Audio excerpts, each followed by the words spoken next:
Assalomu alaykum hammaga. Sizlar yana Yoqubjon Salimov YouTube kanali.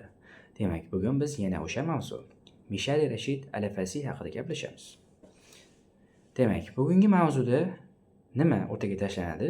Ya'ni Mishel Rashidni biz eshitishni davom ettirishimiz kerakmi yoki undan to'liq voz kechishimiz kerakmi? Mana shu haqida xolis fikrlarimizni bildiramiz. Albatta biz bir tarafni tanlab olmaymiz. Ikki tomonni ham to'liq inobatga olamiz. Bilasiz, shu kunlarda Mishel Rashid Al-Fasi Eronga qarshi siyosiy bayonotlar berdi.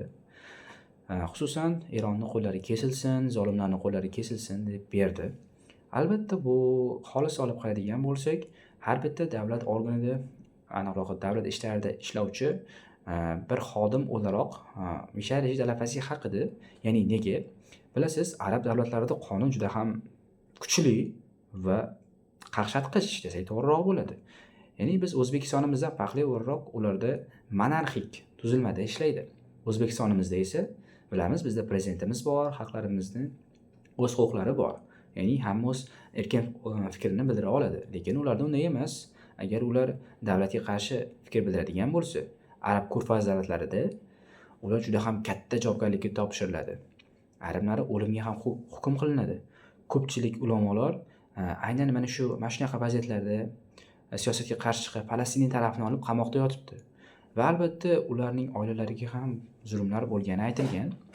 Ammo aytishingiz mumkin, nega Mishel Rashid xuddi shularni yo'lini qilmadi?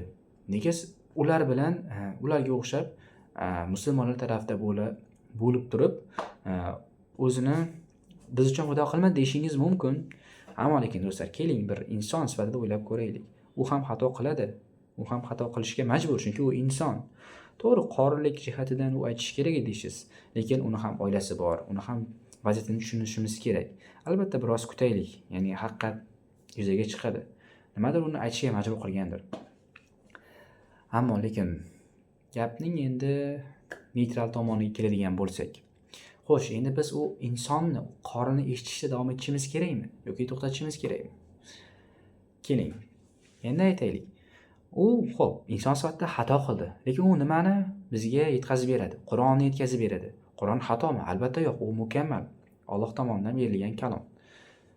Biz uni bexato deb ishonamiz va undagi yozilgan oyatlarga amal qilamiz, o'qiymiz. Shu boisdan ham Mishel Rashiddan ilm olish to'g'ri. Ya'ni Qur'on eshitamiz, har kun uyimizda uni yoqib qo'yishimiz, eshitishimiz to'g'ri bo'ladi. Chunki ma'lumot olamiz. Keyin yana aytishingiz mumkin, u Isroil tarafida deganlar ham bor ekan. Izohlarni o'qidim. U Isroil tarafida yahudiylarning qo'li yo'q. Bekorlarni aytibsiz. U o'zi aytayapti. Men sionistlarga qarshiman deb o'z tili bilan aytdi. Demak, bu ochiqchasiga Isroilga qarshi chiqyapti. Sionist nimaligini ko'pchilik bilmaydimi deyman. Sionist bu nima degani? Hozirda Isroilliklar, qaysiki Isroilliklar Falastindagi bechoralarni qarayotganlar, Falastindagi musulmonlarni qarayotganlar, ularga qarshi kurashayotganlar sionistlar deb ataladi. Albatta bu sionistlarning yahudiylarning aniqrog'i qo'pol versiyasi desak bo'ladi. Albatta bu chuqurroq mavzu, bilasiz. Ya'ni yahudiylar O'zbekistonda ham bor, bilasiz. Tinch yashab yuribdi. Yahudiyning ham yomon, yaxshisi bor. Albatta biz bir kishi tufayli butun millatni yomon demaymiz. Endi Alloh insof bersin ularga ham. Va ortiqcha gap yo'q. Mishel Rashid Al-Fasini eshitsak bo'laveradi va unga nafrat ko'zi bilan qarash ham noto'g'ri do'stlar.